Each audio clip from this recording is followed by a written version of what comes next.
scraping the damp earth down onto the wood that now supports his own weight. He scoops the dirt off the top and adds it to the pile above.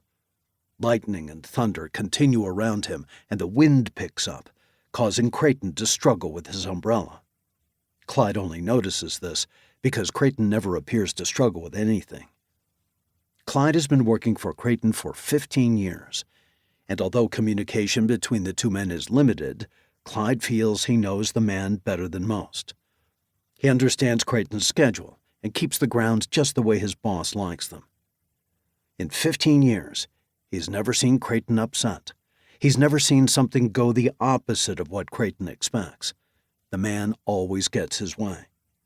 So when the storm doesn't cooperate, by tugging gently on Creighton's umbrella, Clyde notices. Creighton tries to maintain his composure, but Clyde sees the frustration under the facade. Clyde gives the sides of the hole one final scrape and shovels the dirt out. Then, he runs the blade of the shovel along the edge of the coffin, making certain the sides are clear. "I think it's all clear, Mr. Creighton," Clyde says. "But I don't think I can pull it off by myself, even if you help, sir." Thunder booms around them, but it is softer than the last rumble. The rain weakens. "No need, Clyde. Stay there." Creighton turns, retreats to his car.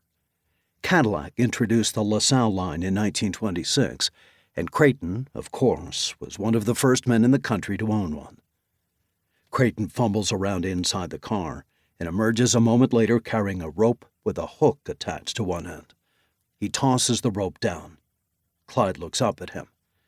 "Attach that hook to the top of the casket. Just the top of the casket, not the whole thing.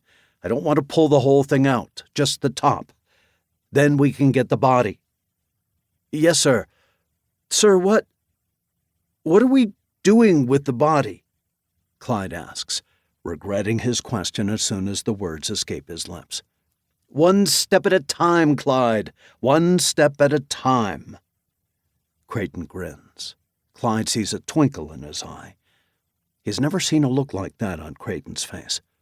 It is unnerving, terrifying.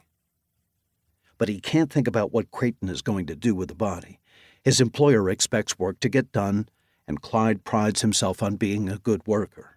Because of that, he will get the job done. The rain is lighter than before, but still pours down around Clyde. Water drips off of his head, down his forehead, and into his eyes. It doesn't slow him down. With the sky brightening and the prospect of the precipitation ceasing, Clyde focuses on his work and is able to pry the lid of the coffin up just enough to get the hook in under the outside edge.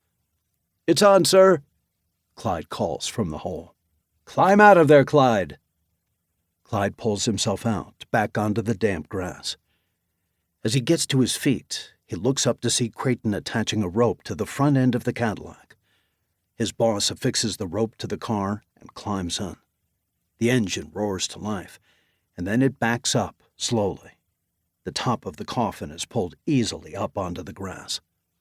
"Pull it out of the way," Creighton calls from the car, seemingly content to give orders from the dry car until he's needed outside again. Clyde does what he always does, listens to his boss. He kneels in the cold rainwater and damp grass.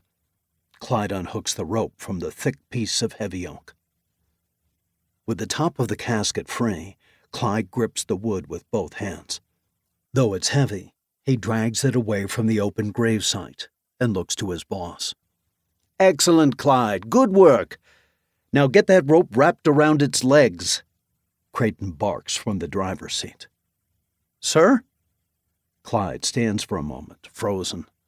The last thing he wants to do is get back down in the hole with that body. "Now, Clyde, let's hurry." Creighton shifts his gaze skyward.